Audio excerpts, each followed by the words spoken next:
039, we have one suspect detained right now. Okay, good job. Would you post your guys throughout that building in strategic places and maintain it until we get an EOD sweep, and then we're going to have to put a plan together to clear the building.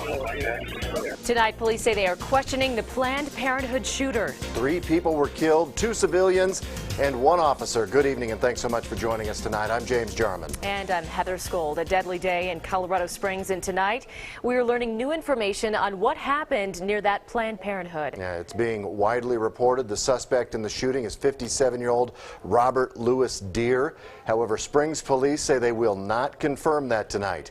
Here's a look at a map of that area. The Planned Parenthood building is next to several businesses in the area, including a King Soopers. And just a couple of hours ago, people stuck in that area were allowed to go home. And here's a picture of the shooter being arrested tonight. Reuters provided this picture. Police have not released any information about him. We do not know his name. And take a live look now from the scene. 3 people dead, including a UCCS police officer. And tonight we're hearing chilling details about how it all unfolded. The Bearcat, we got 1 officer down behind that building to your south. He's not moving. 2 critical civilians said they're trying to get them to the northwest corner. Patients are not mobile. And we want to show you the UCCS officer killed during today's shootout. He is 44-year-old Garrett Swayze. UCCS tells us he was a 6-year veteran with the UCCS Police Department. Swayze responded to the call that another officer was under fire during the shooting today. UCCS tells us they are working alongside Officer Swayze's family and are continuing to support the Colorado Springs Police Department at the shooting scene. And we have learned there is a vigil planned for Officer Swayze tomorrow night at 7 o'clock at UCCS. We want to show you a live look from the Colorado Springs Police Operations Center. The shooting suspect likely was brought here for questioning. Police say they are surprised the suspect gave himself up.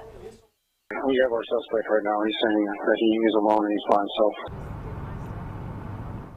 Police arrested the suspect around 5 o'clock tonight, and police were also able to get 20 people out of Planned Parenthood safely.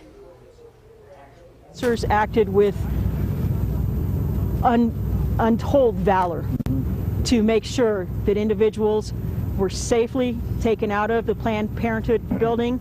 We also had officers that immediately responded to the surrounded businesses, and they made sure that people received any type of medical aid and they were safe in those surrounding businesses. And tonight we have team coverage. KRDO News Channel 13's Angelica Lombardi talked with people trapped inside those businesses who were released just hours ago. And Greg Miller is live at Penrose Hospital, where 6 of the people injured today were taken for treatment. And we begin with Michelle San Miguel. She has been at the scene all night long. She spoke with several people who saw firsthand what happened. And Michelle, many people were stranded there for hours. Yeah, customers inside of King Soopers were locked down at the grocery store for several hours.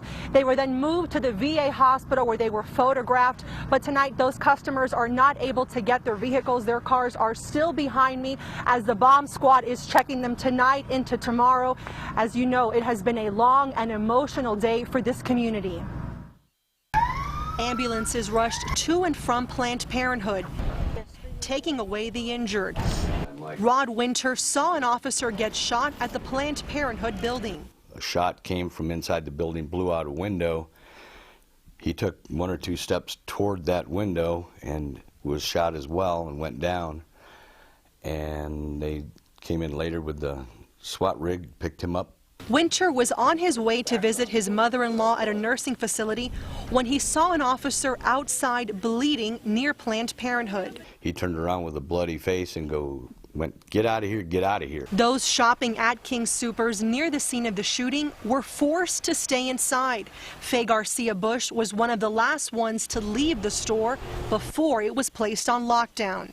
We started walking just a few paces to our car. Our car was parked very close. And right at the corner, a man and woman were crouched down behind their car and said, get down, there's an active shooter." So we huddled with them, and just as we started to get down, we heard pop, pop, pop, pop, pop. Nearby, Winter continued to hear gunshots. There was ongoing firefight for at least an hour. automatic weapons fire, flashbangs.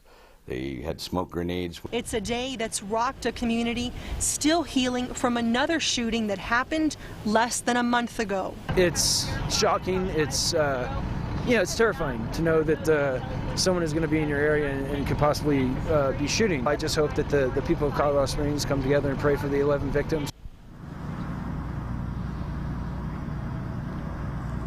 And now, more than 10 hours after this deadly shooting, law enforcement officers are still out here. Of course, not to the extent that they were earlier today, but Fillmore is still closed. So, of course, please avoid this area tonight.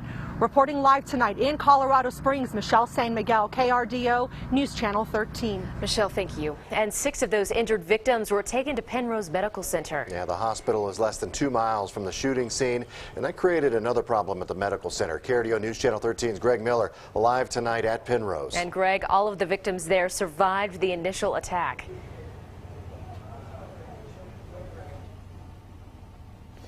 They did, Heather and James. Good evening. Those people are still recovering tonight, as are some of the others who were injured at Memorial Hospital. But investigators and doctors, everybody who could try to help, rushed here to help those people. They were brought to this hospital after the initial rampage. Both of them were all fearing 2 things. One, the worst was going to happen and that they weren't going to be able to treat the patients here, but they were also fearing a problem with security here. When the ambulances left the scene, 6 people came here to the Penrose emergency room. That's the first stop where a patient comes in from a mass casualty situation like this. At one point, the hospital got a call that dozens more could be coming. Workers inside the hospital. Staff is trained, they're learned how to deal with things like this. And first responders were ready. Any given day, this is what the firefighters could be facing. They were ready. The response wasn't the only urgent concern. The hospital also went into lockdown because it was so close to the scene. We do that to protect our patients, protect our staff, and protect the victim. In the hours between the first shots and the shooter's apprehension, our firefighters, police officers, first responders were heroic today. They rushed into action, forgetting fear as they worked to save others.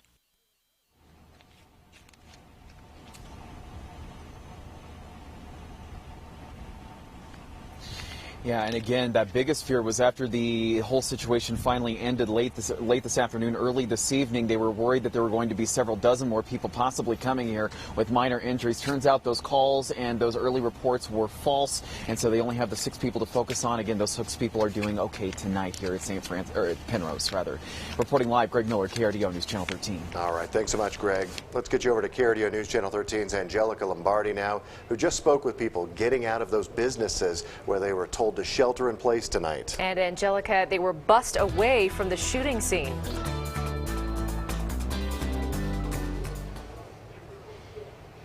And we're having a little bit of technical difficulty with Angelica's live shot. We can't tell you again to recap today.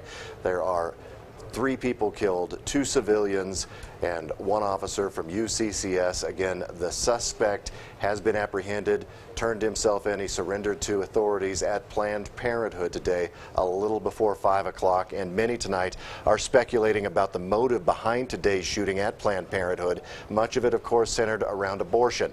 But former FBI profiler and hostage negotiator Pete Klismet says it is much too early to jump to conclusions. He says investigators will be looking into every aspect of the shooter's life, paying close attention to his internet habits. They're going to also want to know what his social media concerns were, if he had expressed any things. And most of them do. Most of them tell us what they're going to do in advance of the time they do it.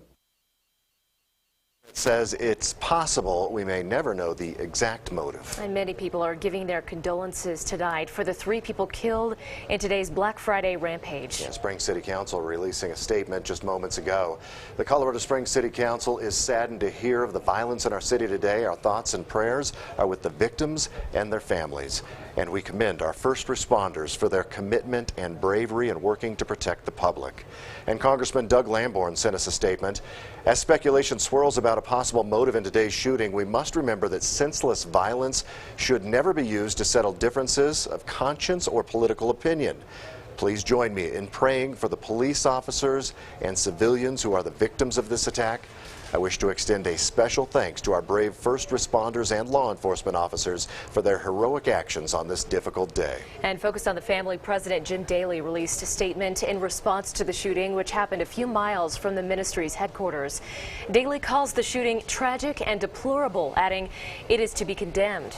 Daly says Focus on the Family shares in the sorrow and grief and asks for everyone to pray for the victims and all law enforcement involved. And the gun control group Colorado Ceasefire called today's violence an incomprehensible tragedy that could have been prevented. The group's president, Eileen McCarron, called this incident domestic terrorism and said it is regrettable that military-style firearms are readily available. And a vigil is planned for tomorrow morning. Organizers say it is set up to mourn and honor those killed, as well as show support for the survivors and law enforcement. It is scheduled from 11:30 to noon at the All Souls Unitarian Universalist Church that is out on 730 North Tejon Street.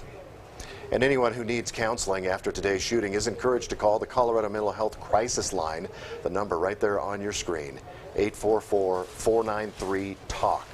You can talk about how you're feeling about the events of today. This hotline, though, they want us to remind you, cannot provide any information about the shooting.